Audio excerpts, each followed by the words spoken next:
Alright, I got some new pictures. I'm doing another review. Let's do this. Hugh and Dark Hugh. Oh, wait. Hugh and Dark Hugh shorts. Oh my god. I don't really know what to say about this show other than it used to be an unknown to the fan show community until Duo Shorts Training and Hugh vs. Dark Hugh. Okay. And that it originally wasn't supposed to be a comedy show, but then nobody took it seriously, and then it became a comedy show. Off to a bombastic start here. Alright, let's start with that art style before I dig up the Christmas special. Now I'll be honest, the art style is mediocre at best when it first started, but then during 2017 the art style became just really good out of nowhere. Not to say that I don't have problems with it though. First of all, everybody's standing so close to the camera, I don't think I've seen one character's feet yet. They're so close.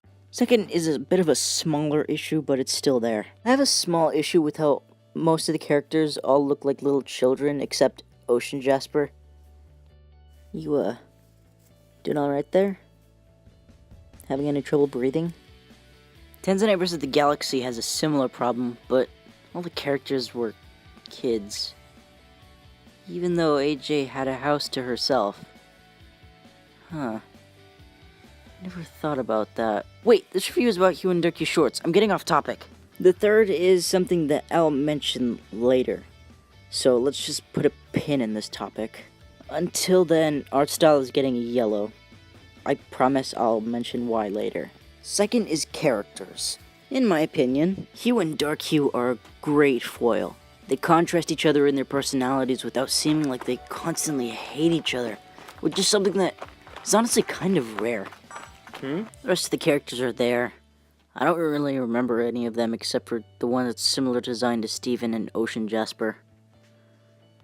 As for the voices, Hugh and Dark Hugh are Hugh characters created by Hugh and voiced by Hugh. And they both have really good voices when they're not screaming. My apple! I don't want to shatter gems! Yeah, I reacted the same way when I first heard that line. I'm kidding, I'm sorry. The rest of the voices aren't worth mentioning, other than the fact that they all sound like they're being recorded on a toaster oven. And I'll give characters a good high yellow, because the main characters are awesome, but the side characters are just terrible. On to the topic of animation, though. I said already that the art style wasn't the best, but then suddenly became a lot better. Well, the same can be said about the animation, but where the art started at 30 and became a 75, the animation started as a 65 and became a 95.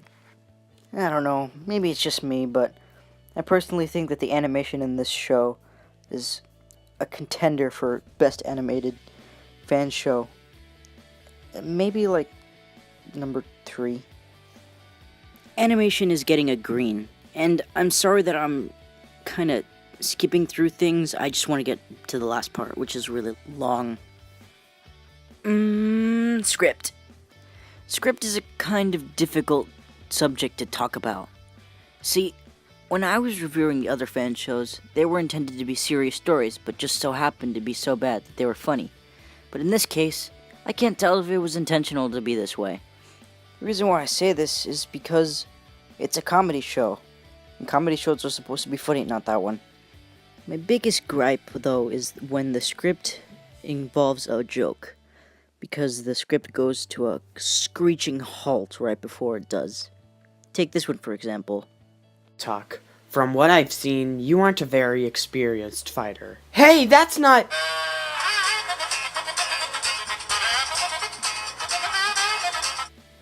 Well, I'm not the best fighter. That joke/flashback came out of absolutely nowhere. I know it's there to drive in home that Hugh isn't a good fighter, but that flashback was not triggered by anything at all. He just said something and then thought it, I guess. The pacing is so fast in all the episodes, it's impossible to even try and laugh at something, because there are legitimately funny moments.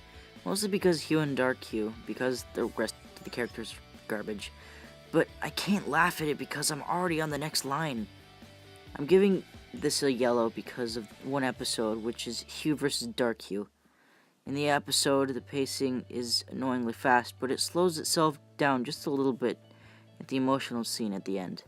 But even so, I'm not allowed to talk bad about pacing because this isn't a serious show.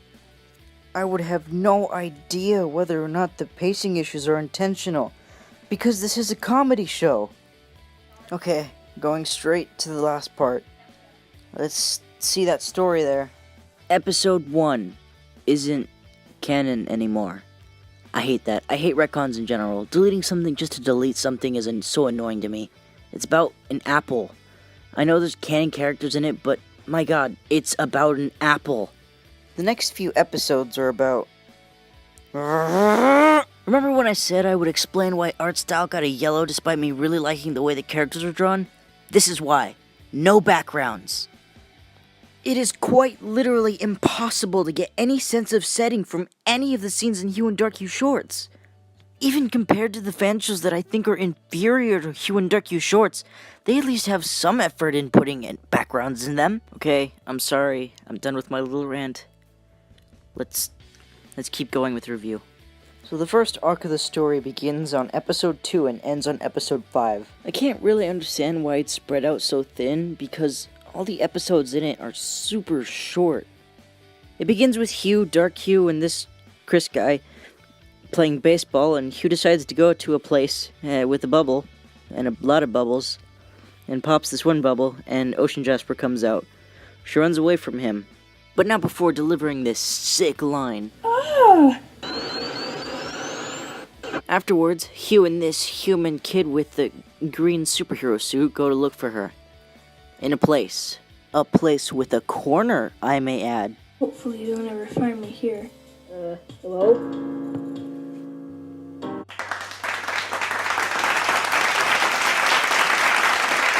So he finds her, she freaks out, some rock falls on her. What? He saves her with this bazooka that he found on the ground or something. They all go home to watch her drop some sick exposition, yo. I was sent to Earth to check the cluster status, but then I ran into something horrifying. A corrupted gem. It was scared of something and ran off. Then I heard something behind me. It was a big court soldier. She asked me if I could help her build an army of corrupted gems. I refused then. Now, I have a few questions. Where are they? Is that canon, Jasper? Why would she ask someone she doesn't know to help her? Is this universe connected to Tanzanite vs. the Galaxy? Because you know I saw that George and Led George reference. So that was Arc 1. My thoughts? Chris didn't do anything. That's all. Arc 2 kicks it up a notch, though. It begins with Hugh and Dark Hugh in a place looking for corrupted gems, and they come across this green gem that was walking towards them for some reason. This half-corrupted gem guy comes out and starts to fight Hugh while Dark Hugh smells smoke or something. The half-corrupted gem beats up Hugh, Dark Hugh beats up the half-corrupted gem, and then they walk home. The second episode in this arc starts with Robot Voice and Best Voice. They go on a corrupted gem murdering rampage until they find something that they might not want to see. They find out that the half-corrupted gem and the canon Jasper are looking for a healer, and they don't say anything about it. And that is literally where the arc ends, I'm not even joking. Although this arc is significantly shorter than the first arc, it does cover a lot more ground than the first one does. Because, let's be honest, what was accomplished in the first arc?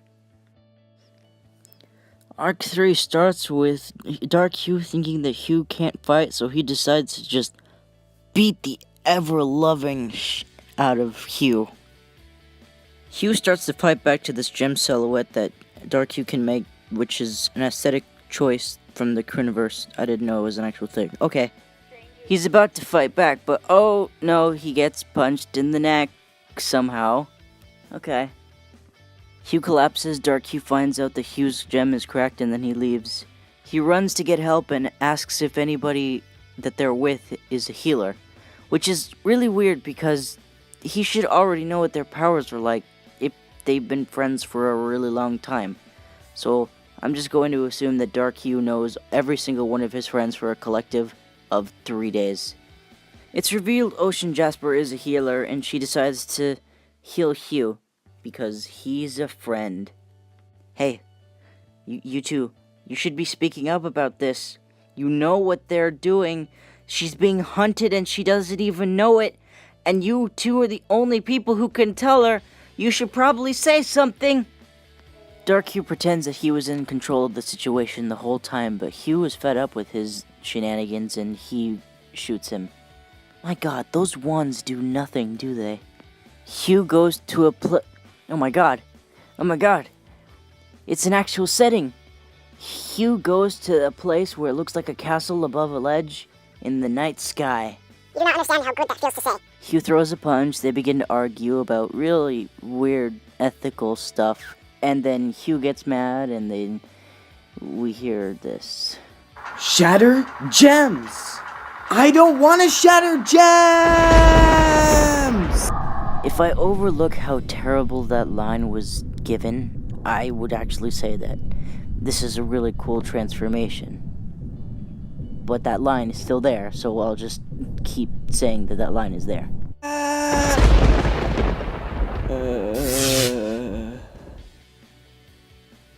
He has electricity powers. You jealous?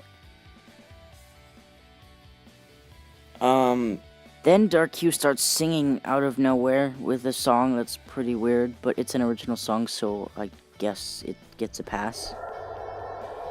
Hugh likes the song, they make up, and they go home. I said that I really like this arc, and I wholeheartedly mean it when I say so. I think my only real gripes are that the pacing issues are still kinda there, and that song at the end was kind of absurd.